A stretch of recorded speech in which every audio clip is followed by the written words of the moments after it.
Start, and if anyone else enter, then we will just allow it. Can everyone see my screen? Yes? Perfect. So welcome everyone to today's webinar, Brazil's Big Moment in the Green Transition. We are very happy to host this info session today. We are doing this in collaboration with Movetia. Then I will give the floor to Monica so she can explain a bit more about our collaboration. And I'm Larissa Hess, Chief of Staff here at Swissex in Brazil. And before we start, I will quickly go through our agenda. So we will have quick leader introduction, and then we have the pleasure to have Letícia Carita with us today. Thank you, Letícia, for representing Swiss Business Hub in Brazil. She's deputy head here, and she will give us some insights about the Brazil energy transition, which will be very helpful to connect after with the rest of our speakers. Then we will have my colleague Pedro Cabra, who's Academic Relations Program Manager here at Swissex in Brazil. He will give us some insights about the vocational educational training here in Brazil, and will explain us as well a bit how the VET system here in Brazil is shaping the future of sustainability. And then we also have with us today Anderson. Hello, Anderson. Thank you for being a representative here of SENAI. He will give us some very interesting insights about how SENAI, a VET institution here in Brazil, he's preparing the workforce for the green transition here in Brazil. And then we will still have some time for questions and answers, and it will be the opportunity as well to understand how we can broaden this collaboration between Swiss stakeholders and Brazilian stakeholders. So just for a little introduction, Swissex in Brazil, who is organizing this webinar with Movetia, is an initiative from the State Secretary of Education, Research and Innovation. We have six different dedicated Swissex across the globe. So you can see here the little red dots. Here in Brazil, we have two offices, one here in São Paulo, where I'm based, and another one in Rio, where my colleague Pedro Capra is based. And then we also have presence in other 20 Swiss embassies, where you can see the little black spots. And we still have two persons that represent the Swissnet network in Baird in our headquarters. So just for you to understand a bit the scope of the work of Swissex, Swissex is at the intersection of startups and innovations, arts and creative industries, and research academia. And most of the time, our projects are really in the middle of these three different areas, and that is a super opportunity for us to engage in a broader view with our stakeholders and to engage better in the frontiers of these three different areas. And now I will give the floor to Monica, who will give us the scope a bit of this collaboration and will give us insights about Movetia. Thank you very much, Monica. The floor is yours.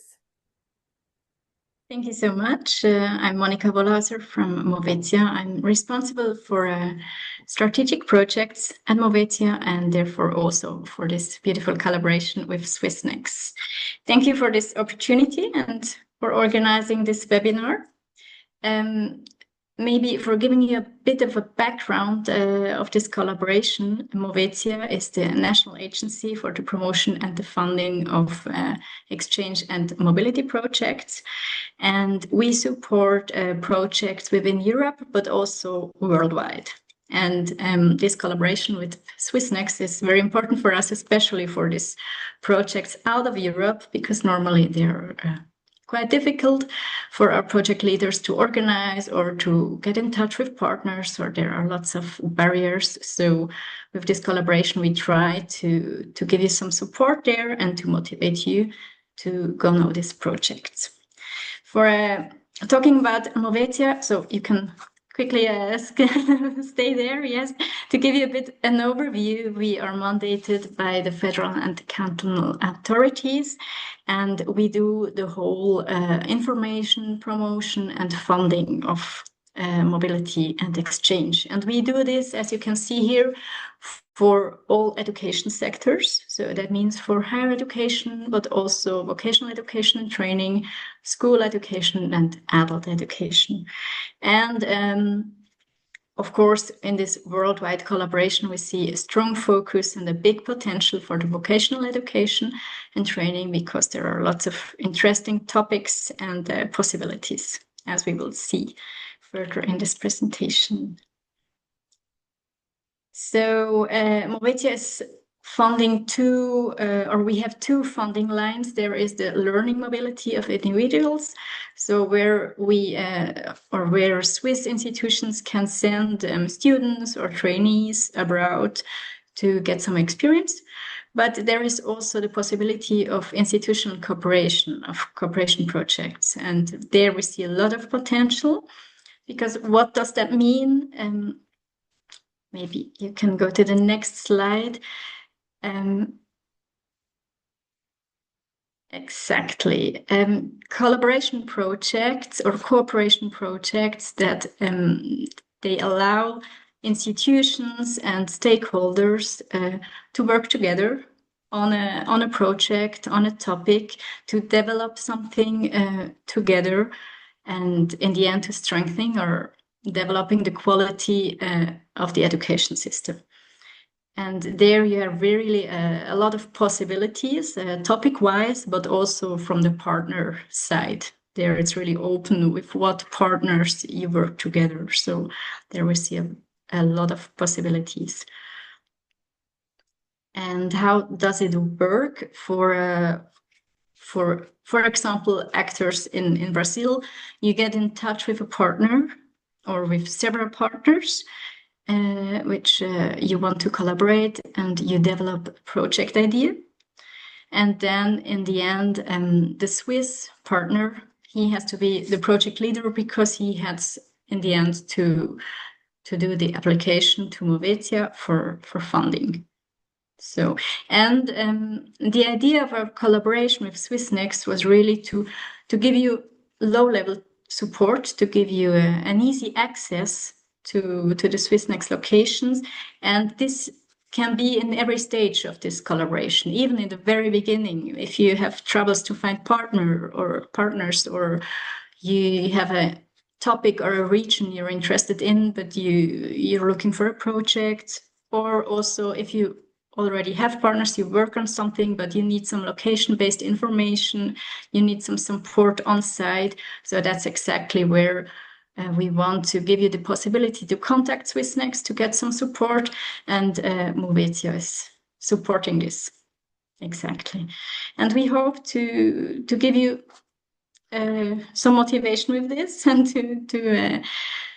to do it a bit easier. And you can find all the infos also on our website, on the Movetia website. And there it's really important that you check first also the funding criteria, in which sector you want to do the project, and what are the funding criteria there before you start to work on a project. And then, of course, you can always contact us. You find also the different contacts on the Movetia Swissex website, and on our Movetia website. You can also get in touch with us, and we can see where Swissex can help you, where we can help you, and we hope to support your projects like that. And in the end, as I said, this collaboration is a very important thing for us. We really hope to motivate some new actors to collaborate and to work on some new ideas between Switzerland and Brazil. Thank you very much, Monica. Yes, so as you said, we will be exploring today some nice insights about Brazil, and it will be the opportunity for different stakeholders to get to understand better our country and to explore possibility in this area. So now I will give the floor to Letícia Carita. Thank you very much, Letícia, for joining us today. And yeah, the floor is yours.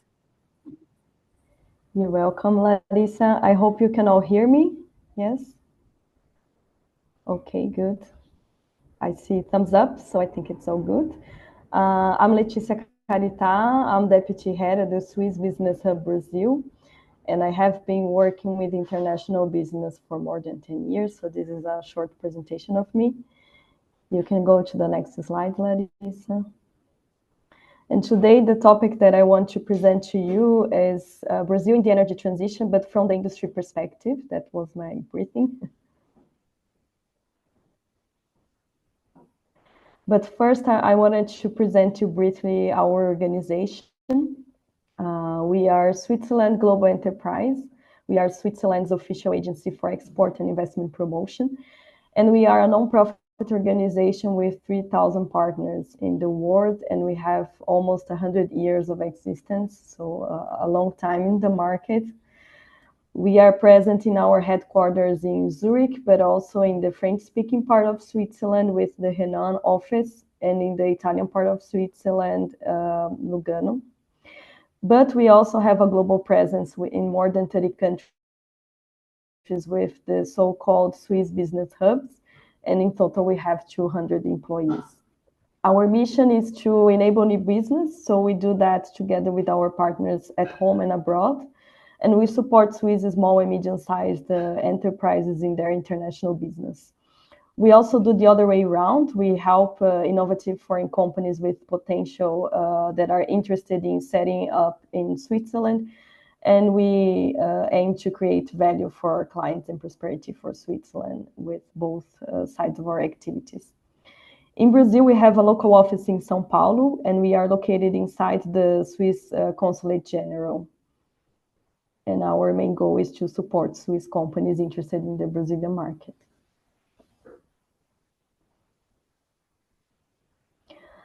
So we have defined for Brazil and our activities 4 focus sectors that represent the core competences of Swiss companies, but also important business opportunities that we see in Brazil for Swiss companies. The focus sectors are clean tech, infrastructure, medical technologies, and machinery. And you will see that I highlighted in yellow some of the segments that are the most relevant to us in the energy transition. So in clean tech, we are working with renewable energy, green hydrogen, expansion of transmission lines, biofuels from agricultural waste, and sustainable aviation fuel. And in infrastructure, energy is a big part of our work. So we see sustainability as a driver of innovation. We see that Swiss innovation can actually support Brazil to become more productive and also more sustainable and competitive in the global market through Swiss technology. So that's why we want to promote Swiss tech in Brazil and specifically in the green energy transition. So now talking a little bit about Brazil, I think most of you heard that Brazil has a very clean energy matrix. And here I bring a comparison between Brazil and the world energy matrix. Brazil has almost half of its energy matrix in renewable sources, while the world has only 14%, so it's a big difference. And if we see more in details, what are the main renewable sources that Brazil is using, we have sugarcane derivatives, and that's because we use sugarcane to fuel the automotive industry. Many of our cars are either fueled by alcohol from the sugarcane bagasse, or they mixed gasoline with the sugarcane bagasse. So this is an important source of renewable energy in Brazil. But we also rely a lot on hydropower, especially for electricity production. We also have a growing basis of energy in wind and solar. It's still not very large in comparison to other sources of energy. However, we are increasing the participation of wind and solar, as we will see in the next slides. And we also have wood and vegetable coal, so this all together represents almost 47% of the Brazilian energy matrix. Next.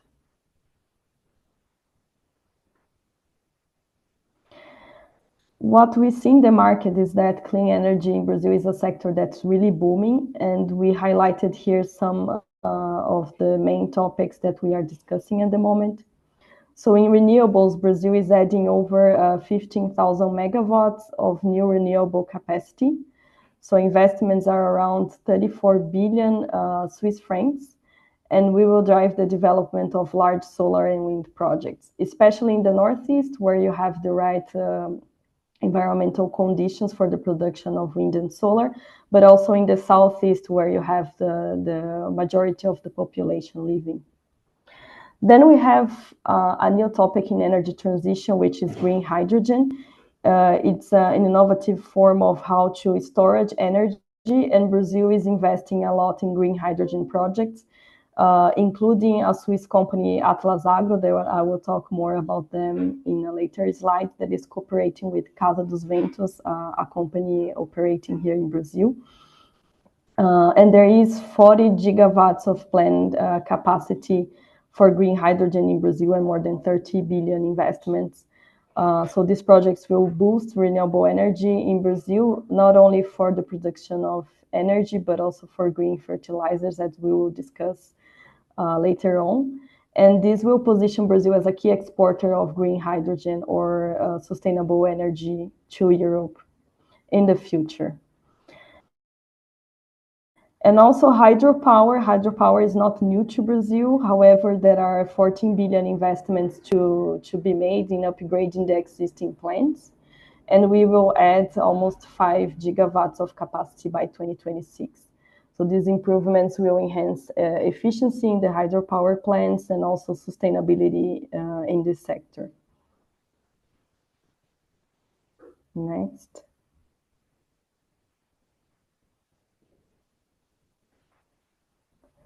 Thank you. Here I brought some of the key players in Brazil for the energy sector. We have energy generation companies that produce more than 600 billion kilowatts hour to reach the whole population of Brazil. And we have around 26 production companies, groups like ENGIE, Eletrobras, Enel, and EDP. So it's a mix of international and national groups. Then in the transmission companies, we already have a network of 179,000 kilometers. However, we have a plan to expand the transmission network and to bring energy to more remote areas of Brazil. And this expansion will lead to a transmission network of 270,000 kilometers by 2027. So it's a very large expansion, and we have here companies as ISA, Eletrobras, Taesa, Alupar, etc. And then we have the distribution companies. We have a lot of them because, as you know, Brazil is a very large country, and to distribute energy, you need a lot of players. However, the top 10 players serve 57% of the population. And here we have the largest ones as CEMIG, Enel, Coeba, Copel, and Light. I'm bringing here these partners because they can also be important industrial partners if you are thinking about collaborating with Brazil. So next, Larissa. And just to conclude my part, I wanted to bring some examples of how Swiss technology can contribute to Brazil's green energy transition. The first example is Atlas Agro. Atlas Agro is creating a path for sustainable agriculture with low carbon nitrogen fertilizers. And how they are doing that? Through the use of renewable energy like wind and solar, they can produce green hydrogen and green ammonia. And with these ingredients, it's possible to produce green fertilizers. Today, Brazil is importing non-renewable fertilizers from Russia mainly. So this has an impact in the carbon footprint of the agricultural sector. So by producing green fertilizers from green hydrogen in Brazil, this can be a massive transformation for the agricultural sector, because we will replace imports, but also replace fertilizers that are non-renewable too. into renewable ones, and then the agricultural sector can become more sustainable and have a contribution in decarbonization of the Brazilian industry. And then we have the case of Canadevia Innova, also a Swiss company. They are a global green tech leader, and they are pioneers in the energy transition because they provide solutions to transform waste into energy. And this is very much needed in Brazil because we still have many landfills in the country. So waste that it's not treated and it's just there occupying an area that it's been contaminated. And through solutions like Canadevia, we can transform this waste into valuable sources of energy. So these are examples of Swiss companies that are actively contributing to green transition in Brazil. And I think the next slide is already the presentation of my team in Brazil. But I just remembered this morning that I should mention we will host COP30, the United Nations Climate Conference in Brazil this year. I think Swissex will also mention about it in the next presentations. And the Swiss Business Hub Brazil is organizing a Swiss pavilion for Swiss companies to present their solutions at COP30. So maybe this is also something of interest to you. And to conclude, this is my team in Brazil with our contacts. If you have any follow-up questions, etc., we are here for you. And this is it for my part. Thank you very much for your attention and your time. And now I pass the word to my colleague from Swissex, Pedro Capra. Thank you, Leticia. Thank you, everyone, for your time, for being here. Lari, for putting together, and Anderson and Monica for your presentations as well. So I'm Pedro Capra, Academic Relations here at Program Manager here at Swissex in Brazil. As Lari said, I'm based in Rio. Also, I collaborate with Swiss researchers for a while now. I'm a trained political scientist, and part of my PhD was in Switzerland. So since then, I developed this, partnership with several different researchers. I see some of them here, so thank you, and welcome to our presentation. So today I'm not really here to talk about me, I'm here to talk about Brazil and our green transition, but not only. So as you can see, the next slide shows that Brazil is now in an interesting moment, I would say. So it's a new leadership moment for Brazil, and that's as also Leticia mentioned before, not only because of COP30, we will have COP30 here in Brazil, but everything that's behind that is also quite important and positioning Brazil in an important way to our international partners. So it's important to mention that COP is taking place in Brazil, but not only in Brazil, in the Amazon region. And that's something that the President Lula has been stressing all the time. He mentions the importance of the discussion about climate change and the energy transition that the world is trying to face right now, and the importance of this discussion to take place here in the Amazon, one of the most important ecosystems of the world. And my goal here today is, of course, to show how important is to understand the collaboration between Switzerland and Brazil within this context. So, of course, the vocation and education and training is something that needs to be discussed to attend this the needs of this green transition. And I won't give you all the answers, but for sure I try to give you all the paths to understand how you can collaborate. And if you need any questions, of course, we'll try to find an answer for you. So that's my main goal here today. It's also very interesting to mention, and before I go to the next slide, that Swissex is also on top of this transition in Brazil. And one of our main projects, it's called Next Bio Amazonia, and we're going to our second edition. and it takes place, of course, in the Amazon region. We are working with the main stakeholders on bioeconomy in right now, the state of Pará, where COP30 is taking place this year, but also in the Amazonas. Amazonas is the state, the capital is Manaus, and it's a very innovative state here in Brazil, in the north of Brazil.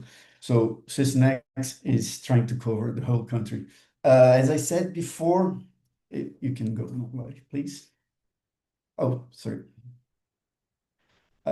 So President Lula launched in 2024 this national energy transition policy. It's a, as it says it's a public policy, but focused in a long shot, trying to position Brazil as a leader in this energy transition, but also trying to fund this energy transition and find right partners to work with and to fund the transition. So, of course, the state is investing a lot. It's putting a lot of support, but also we need to work with partners. So that's the idea of this specific policy, and that's how the government right now is proposing to work in the future. So the main focus, I would say, are wind, solar, hydro, biomass, and green hydrogen, as Leticia said before. But all of these are focused on the sustainable growth. So it's important that the green transition that we are discussing here is understood as something focused on the sustainable growth. And I could suggest several different public and private agencies here in Brazil that are funding the transition. I think it's more important if I give you some names. For example, the National Development Bank. But if you are really interested in how this transition is being funded, it's something we can provide you with several documents to understand a little bit better. But here you can see that the investments are planned for the next 10 years, and that we have already 2 trillion reais invested. It's also quite important to mention that here in Brazil, 93% of electricity is it's considered clean sourced. So that's something that Brazil didn't create this year or 2 years ago. We are working on that for several years. So we are not here as a green leader or positioning ourselves as the green leader just because we decided to. It's something that it's been planned for a while, and it's being implemented right now. So, and also, as Leticia brought to us, it's important to mention that our industry, we are basically dependent on trucks. So our transportation, it's everything that we transport here in Brazil, we transport with trucks. And trucks, they need diesel. So we have several different programs in Brazil to create the fuels of the future, such as alcohol, but alcohol is not the right expression. We can discuss this later, but perhaps Anderson can fix that in the future. Ethanol. Ethanol. Thank you very much. Exactly. So, and of course, a lot of money has been allocated on the National Climate Change Fund by the Brazilian government. And as I said, this money, the idea is that this money invested will also allow new partners to put some money on the fund and increase the opportunities. So next. Then I'll go, one more, Larry, please. Yeah, now we can go into a little bit more details about VAT in Brazil. It's the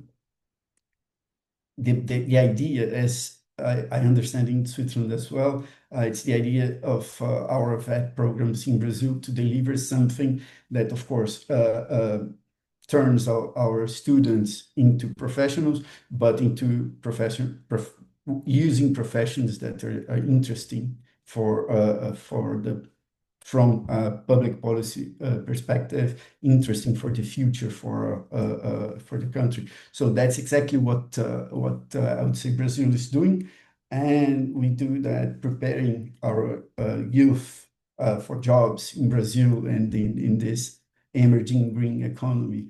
And as you can see, we have federal institutes and state networks, the system as, and of course, private institutions. We can go to the next slide. Basically, what we are trying to support Brazil public policy on the area, it's trying to support clean innovation,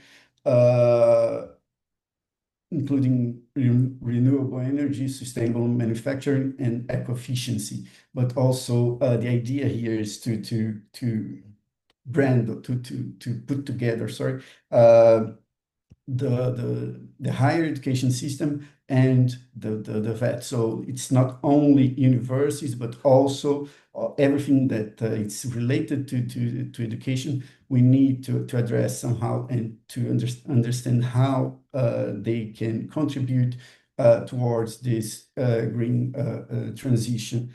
And the focus is, of course, the market always, but it's also quite interesting if we see this map, because it shows, and this is not something that happened 2 or 3 years ago. It's a public policy that's been in progress since, I would say, 2003, 2005.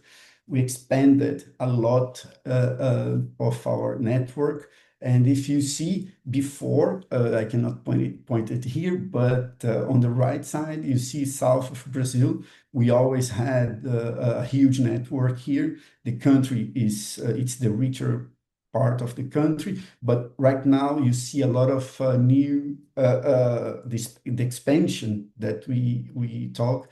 We are going to the north of Brazil, and that's quite important for this green transition. We are preparing students and people from the north to keep working there, to keep finding solutions during this green transition there in the north of Brazil specifically, but also near Brasília, in the center of Brazil. So this expansion is important because we do not take programs and ideas from one specific part to another. We prepare the professionals there, and they understand what's going on the region. So that's a quite impressive, I would say, expansion. And Brazil created, well, not created, but we have now 38 federal institutes and 2 federal centers,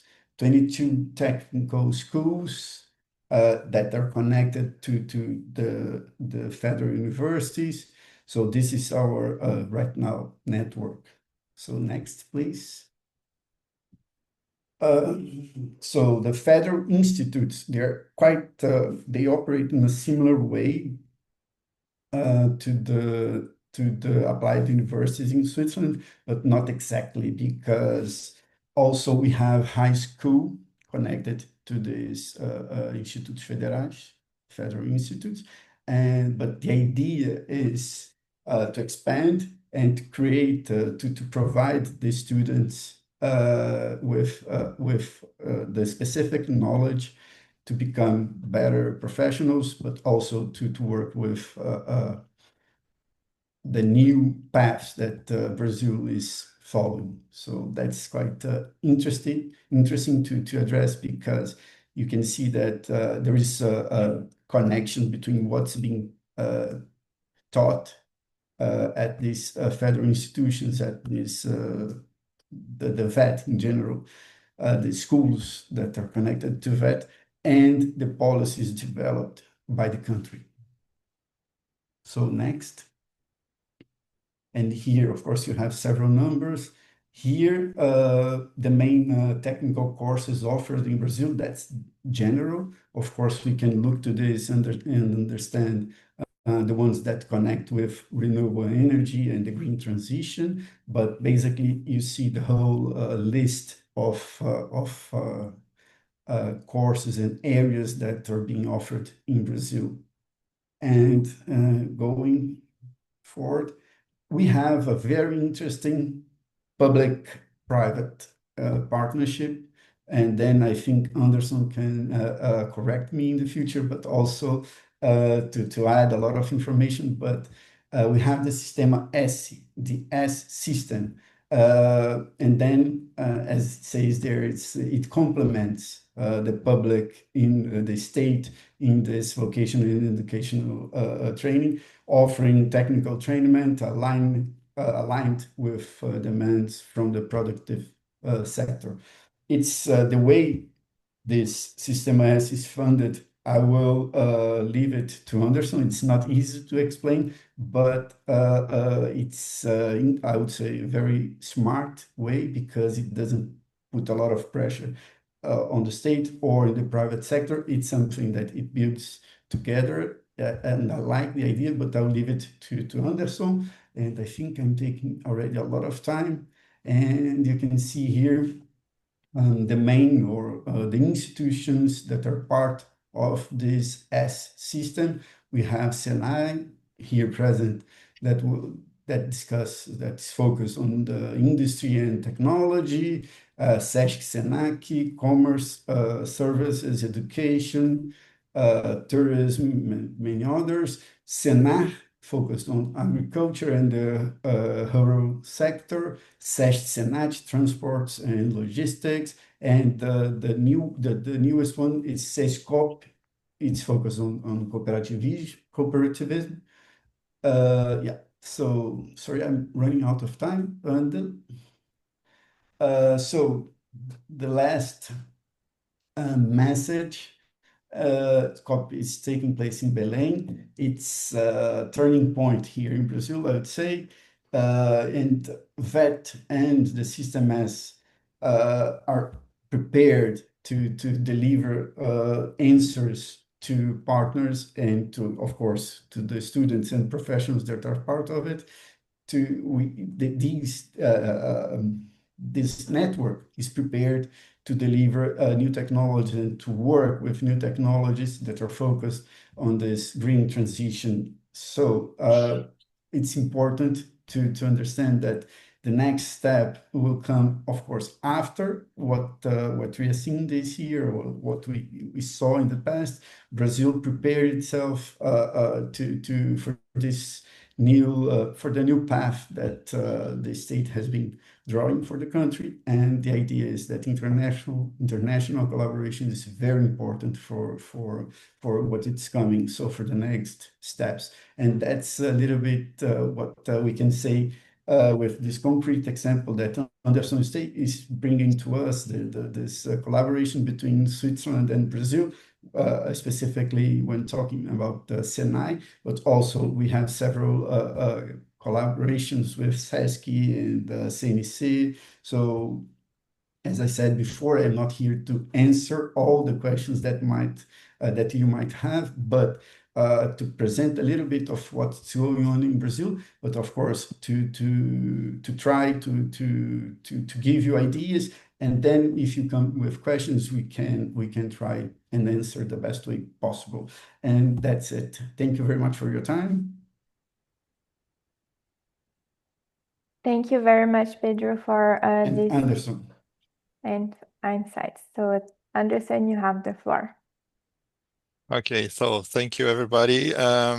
First of all, good morning to everybody. I would like to especially thank you to Larissa for organizing this webinar here, and also to give my congratulations to Monica, to Leticia, and to Pedro. Just now, this brought to my mind now, yes, my relation. So first with the Switzerland, because I'm a graduate from the SENAI school, Swiss-Brazilian school, SENAI school. When Leticia mentioned about green hydrogen, when I finished my studies in SENAI and of course at the university, I started my career working as a project in in sugarcane energy, uh, designing some companies, designing some projects regarding the sugarcane energy. And Pedro, it's a good presentation when you showed here about the VET systems, and just to also to contribute with your presentation here. We also have the Sebrae, it's for entrepreneurship and another S system. So talking about myself, I'm a mechanical engineer. My master's degree is in technical vocational education and training. And as I said, I'm a graduate from SENAI Swiss-Brazilian School in Metal Mechanics. I started my period in SENAI when I was 14 years old, and now I am 40 years old, and I'm linked with SENAI. I'm still linked with SENAI. So when I speak about SENAI, I would say that I'm speaking from the bottom of my heart. So moving on to the next slide, please. Yes, I want to give you a little bit an overview about SENAI, especially SENAI São Paulo. So, but before SENAI São Paulo, SENAI Brazil. SENAI was created in 1942. So we have at least 83 years of existence. And since our creation, we have trained more 85 million Brazilian people in several vocational educational programs. And our mission is to support and increase the competitiveness of the Brazilian industry here in São Paulo, especially the São Paulo industry, through technical vocational education and training, technology, innovation, and also industrial entrepreneurship. Just to give you a view about the units that we have here, just in the state of São Paulo, we have 90 schools, fixed unit vocational training centers, and we also have, next slide, please, 78 mobile schools. With these mobile schools, we can send the vocational education and training to some cities that you have a small population. In these trucks, you have all the infrastructure of different areas, several areas to perform the vocational training programs. Yeah, move on, please.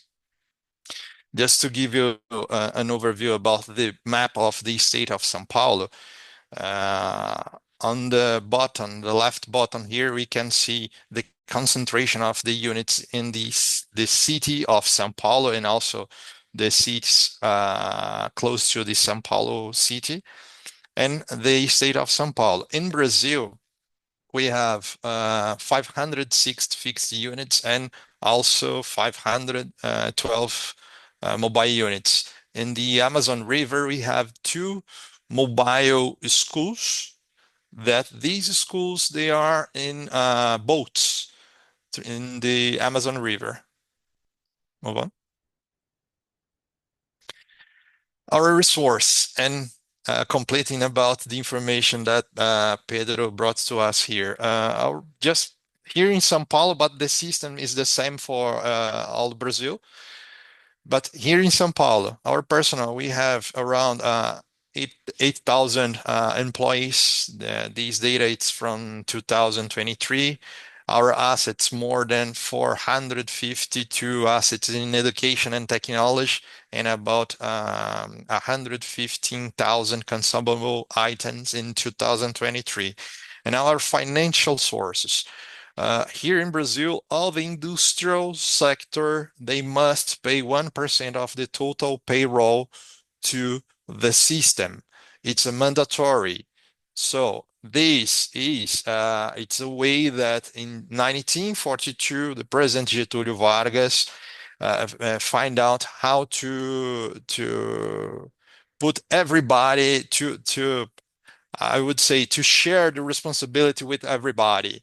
It's not only the state must bring the solutions, but even the people who needs the solutions, they must participate. So the industrial sector, they must pay 1% of the total payroll, and this total payroll we have to return to the society in education and technology innovation. And also we have our financial system through the rendering services that we can provide to the companies. Yes, move on, please. We are based on 3 pillars. It's a technical, vocational education and training, technology and innovation, and industrial entrepreneurship. Move on. About education, it's the training for industry. When we talk about our educational offers, when it comes about our educational offers, we have the reason of creation of SENAI. It is the industrial apprenticeship courses. Move on, please. The next one. Yeah, just sorry.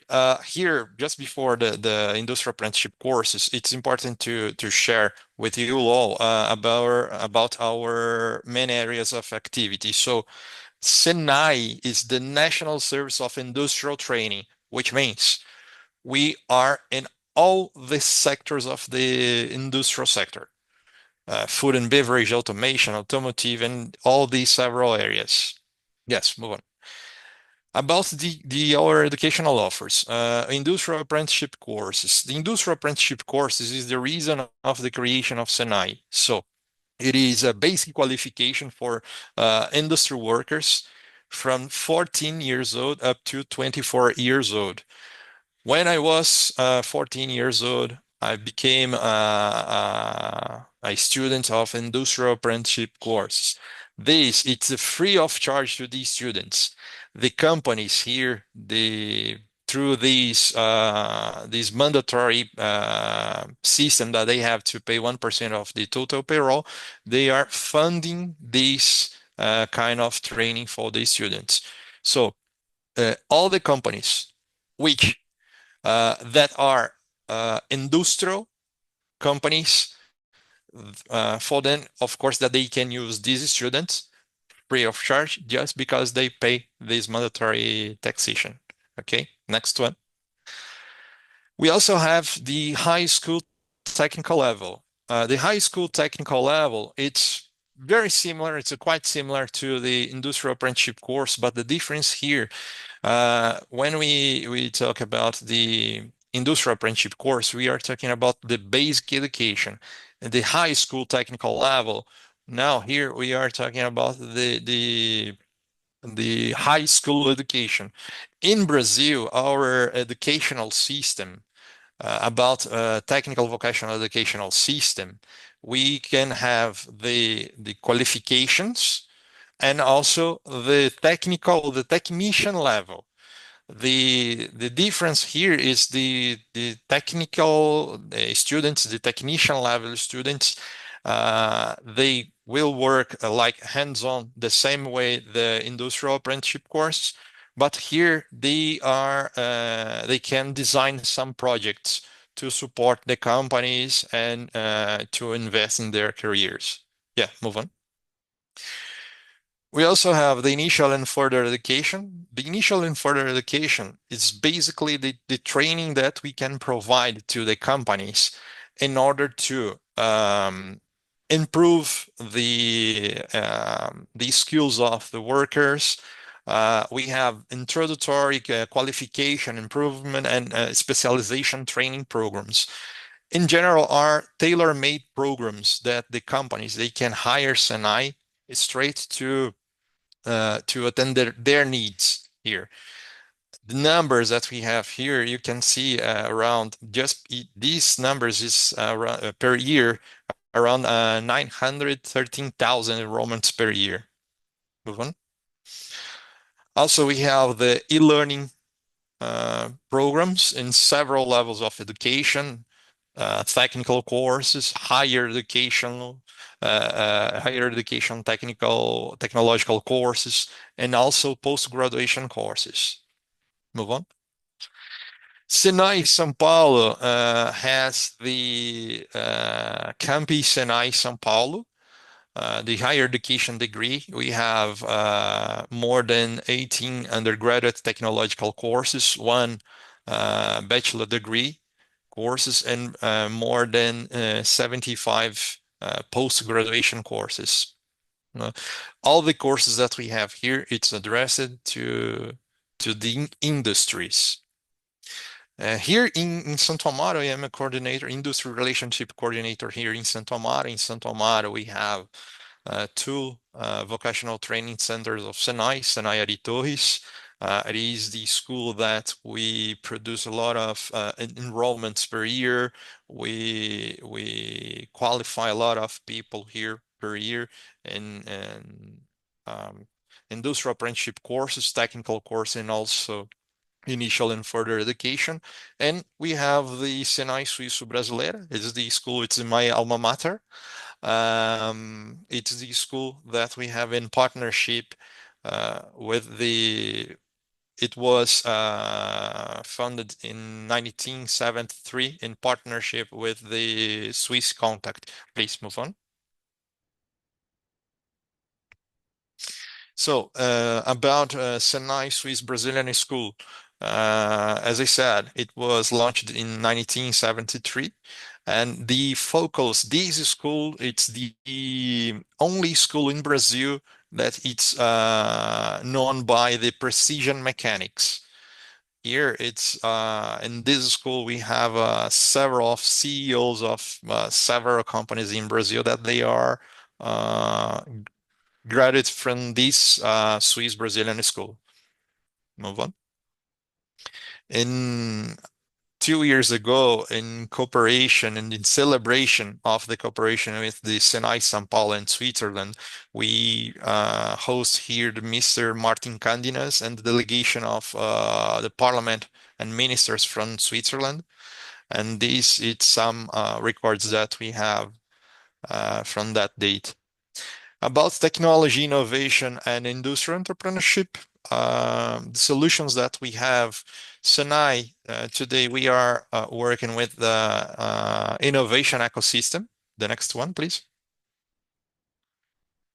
Our innovation ecosystem, it's a district of technology. In this district of technology, we combine the institutes of innovation, institutes of technology, development product center, habitats of innovation, laboratories network.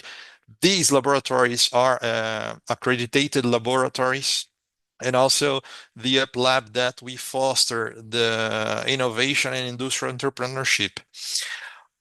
Here in these, just one before, please. In these district of technology, different from the 1% of the total payroll that the companies must pay. Here, it's the way that we can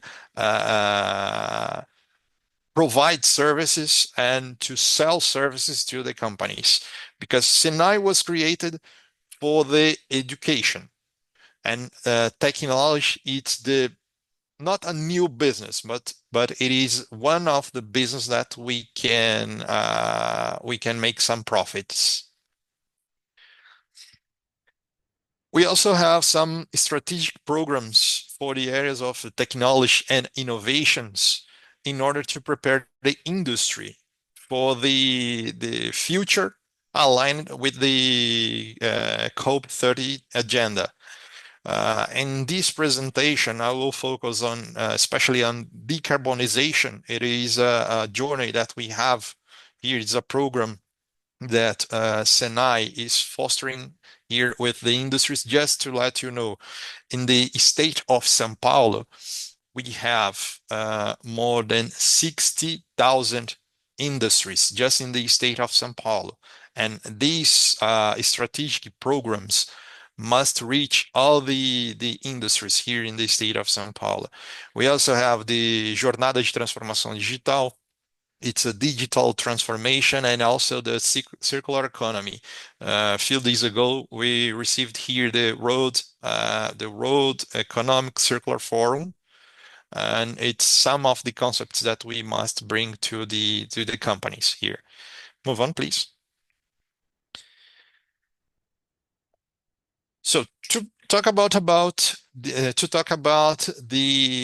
Jornada de Descarbonização or decarbonization journey. Before going ahead, it's important to understand some scenario and assumptions that we have about the decarbonization. Move on, please. When we talk about climate change, so we are seeing a lot about decarbonization.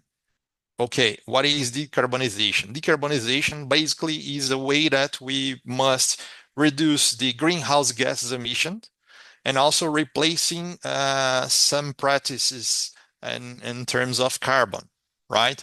So the climate changes, it's occurring just through the greenhouse effect. We have here some I would say the bad guys that are supporting the greenhouse effect. Move on, please. And when we present these to the companies, we must bring to them some global overview. First of all, we brought to the companies what was set in the Paris Agreement about the limit of global average temperature below 2 degrees Celsius, with the efforts to reduce up to 1.5 degrees Celsius.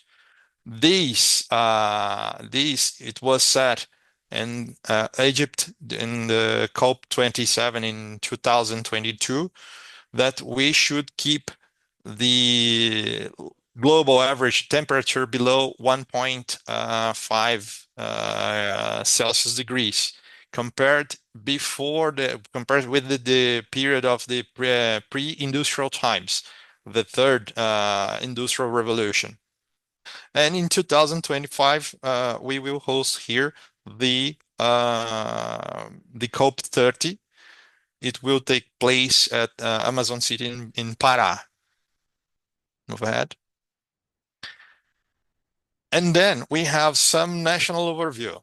The national overview that we have it up to 2035 to reduce the greenhouse gases emissions from 59% up to 67%, and up to 2050, the idea is to neutralize the carbon emissions. In São Paulo, there is a decree that until 2050, we must neutralize the carbon emission. Okay, move on, please. And what will be the impacts on industries? First of all, the regulatory impacts that the companies here, the idea to bring the Jornada de Descarbonização to the companies, that they must learn how the European Union is planning to put a fair price on the carbon emissions. So for a company keep competitive for the market, they must adjust themselves in terms of carbon emission. And also we have these the Brazilian greenhouse gas emission trade system. It is a system that it was created last year by the President Lula, that established bonus and system for companies or states that reduce atmospheric gas carbon gas emissions. So now here in Brazil, it's it's a subject that it's increasing a lot for the companies. Just to see here the previous one, please. And also in the state of São Paulo, CETESB, it's a body that we have here in São Paulo, that it's mandatory for all the companies to send a report of greenhouse gases inventory for specific activities and facilities that emit more than 20,000 tons per year of dioxide carbon. So here in São Paulo, the companies, they must send this report based on the data that they collect the previous year. It's mandatory for all the companies in the state of São Paulo to send these report. Next one. Maybe I will just ask you understand to move on a bit faster because we are out of time, and I guess maybe some people will have some questions, so they have time to ask you all the questions. Okay. I see already in the chat that some people might need to leave. So we will let you still 2 minutes. It's okay, and then we let the floor open for the questions. Okay. Perfect. Thank you. Sorry. So, and when we talk about impacts on industry in terms of market, there is a pressure to reduce emissions. So the stakeholders, they are pressuring the industries, and of course the industries, they must pressure their suppliers network. Move on. And what are the challenges that we have been facing? First of all, the training the workforce. As Pedro said, the green jobs, it's necessary to bring these green jobs. Also changing the culture and the mindset of the companies here. It's not only to produce, but not paying attention to the future and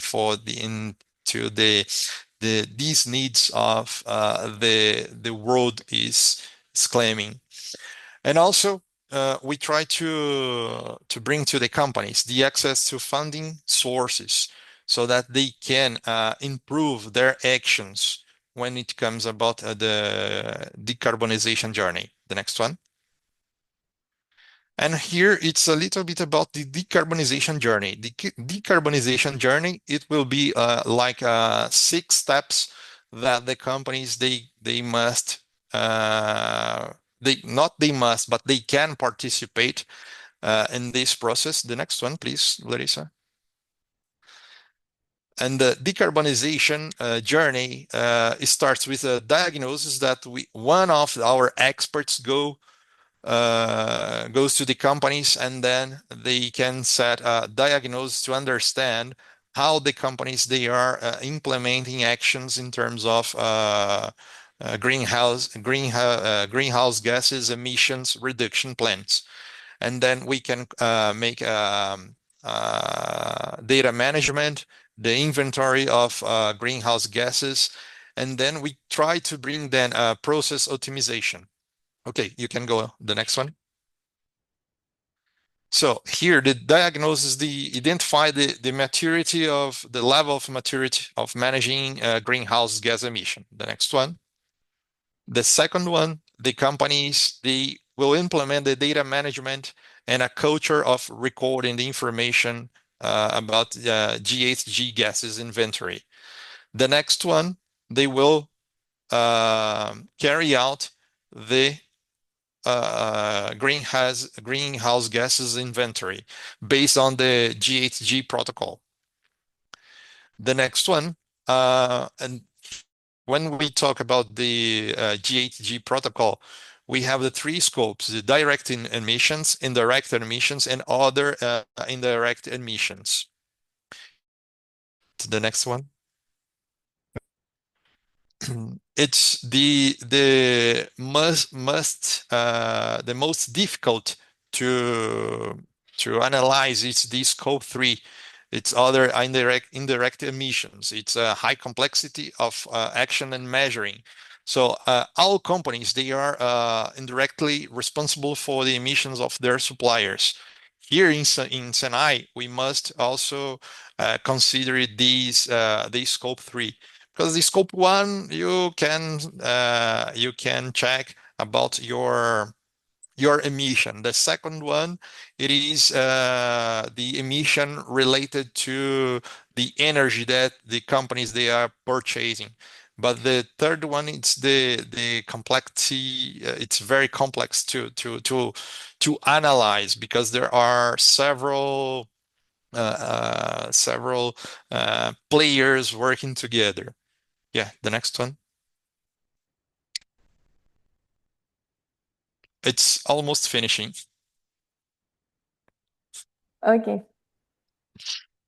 Thank you. It's just to share with everybody here, if they want to learn about more and process optimization. It's lean manufacturing and energy efficiency that we can work, and then move to the next the step 5. It's the reduction plan, and the last one, it's the implementation of the reduction plan. And yes, move on, please. And some programs that SENAI is offering to everybody, you can scan this QR code here to have access for some training programs. It's online training programs, and finding the decarbonization, and also how to set inventory of GHG gases. Yes. And to know about more Jornada de Descarbonização, it's our website. And the last one, action that we are addressing in terms of this green agenda, it's also the circular economy industry, the best practices. Here in this slide, you can download ebook that we have even in English and in Portuguese.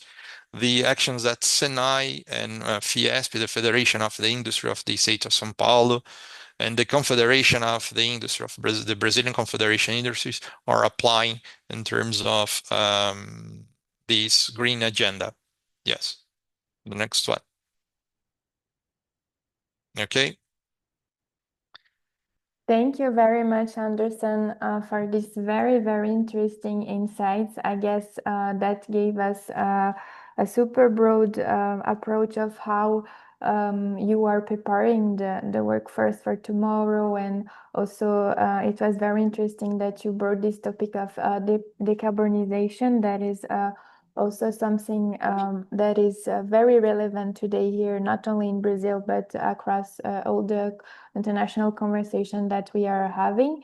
Maybe now I will give the floor for some questions. I see that we have Isadora that is asking how she can maybe start a collaboration. We also have other questions here. I will give the floor, open the floor now. Maybe Isadora, if you could give us some insights about who you are so we can better understand your question. And just here, one moment.